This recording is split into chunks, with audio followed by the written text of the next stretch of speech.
How's it going, everybody? Ian back with another video. Today it's going to be a tag video. I was tagged in the Buried Treasure tag by David Wardrop. Thank you, David. Go check out his channel. I will leave a link down below for it. Excuse me. So this is the Buried Treasure tag. So the first question is, number one, a book that has been on your shelf a long time, but you have never talked about on your channel.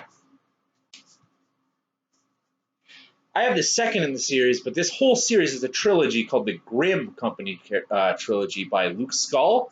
This is basically like if you like Joe Abercrombie, that's that dark fantasy stuff. This is called the Grimm Company. This is the Sword of the North. The first is called the Grimm Company, and the third is Dead Man's Steel, which came out about 2 years ago. It's really awesome. Just like, yeah, it's a really dark fantasy. So pretty interesting stuff here. So I highly recommend Luke Skull's Grimm Company series if you're into that. If you want that Joe Abercrombie feel. Second question: a book with a cover so awful it's actually awesome. I don't have a whole lot of awful book covers, I guess. I know back in the early 80s, 90s, those fantasy the Wheel of Time series covers they're pretty. They're not the best covers, but they're pretty dang good books. Apparently, I've only read the first one, Eye of the World. I got to get back into it. I really do. So I just kind of picked this one out. Just pretty generic. This is called Midnight Mass by F. Paul Wilson. F. Paul Wilson, if you don't know, he wrote the Repairman Jack novels, which are about basically a guy who solves supernatural problems, kind of like a Sherlock Holmes, I guess. That's a pretty good series. I've read most of those, but this is basically about vampires attacking this city, and it's just a bunch of people are holed up in a church just trying to survive. So it's got that Walking Dead feel, but it's actually really, really good. I think I got it 4 or 5 stars. A book number 3, a book you love that you wish everyone would read. I'm going to say it again. This is one of the best fantasy series of all time. This is Malice, John Gwynne, Faithful and the Fallen series. There's 4 of them already.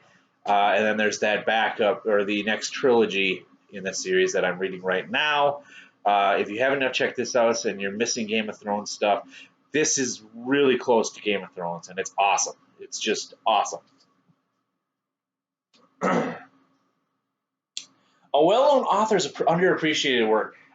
I don't know if he's well-known. I haven't heard a lot, so I'm not sure. I'm just going to do this one because Jeremy Robinson has Chess Team Thrillers, but this is a standalone. This is Second World. This is basically, what the heck was it?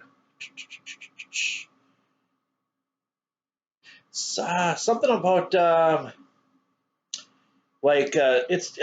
Well, I gave it a 5-star read, and I can't really remember too much about what it was. Basically, what I remember is a bunch of not neo-Nazis. A bunch of Nazis were frozen in World War II, and they basically come out of hibernation to attack the world. And it's just slam bang action fun. So Second World, Jeremy Robinson.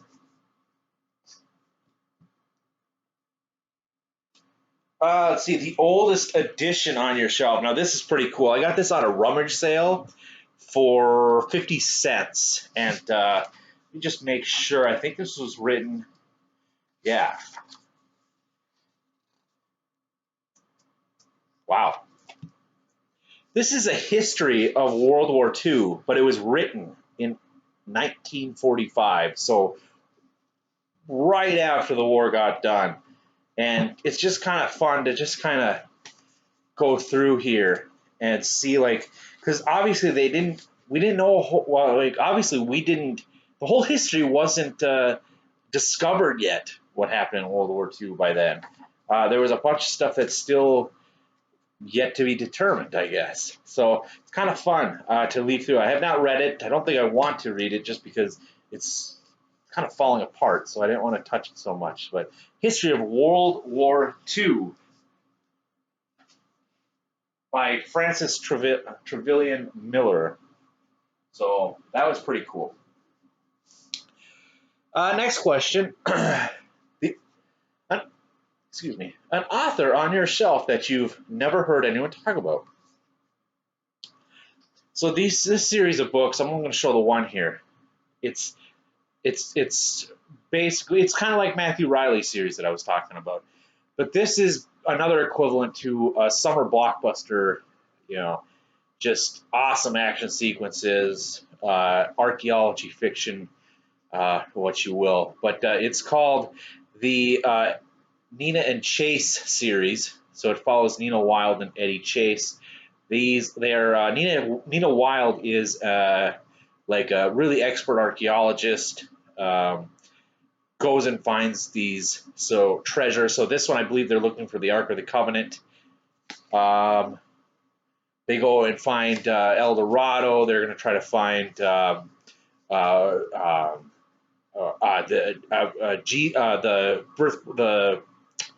burial of Jesus. I believe the first one they're trying to find something with the Great Pyramids of Egypt, and Eddie chases her bodyguard boyfriend, just a British bloke, I guess, is what he decided to call himself or something like that. Just a funny character. He's pretty funny, but he can kick your ass as well. So this is the Valhalla Prophecy by Andy McDermott, and so he's got like 13, 14 of these books out. They're going downhill. Like I didn't care for the latest book. But the first like 10 in this is awesome. Then the next one is a book you love from your shelves you haven't read in over 5 years. I read this, oh boy, about maybe 7, 8 years ago. This is Ghost Road Blues by Jonathan Mayberry. This is the Pines Deep trilogy. Basically, this is kind of about vampires ascending on a town, and just how they fuck everything up and all that stuff. But Jonathan Mayberry wrote this one. And he wrote that trilogy, but it's awesome. Highly recommend. I think these all got 5-star reads. Next is a book you remember reading in your childhood. The Long Walk by Stephen King. He wrote this as he was Richard Bachman, though. He published it under Richard Bachman. If you don't know, like this is basically a bunch of kids. It's like kind of a competition. You have to walk until you can't walk anymore, and whoever is at the end wins. But it's got a twist. And then finally, a book you love from the genre you don't tend to read from. I don't read a whole lot of contemporary fiction, all that stuff, but I loved this.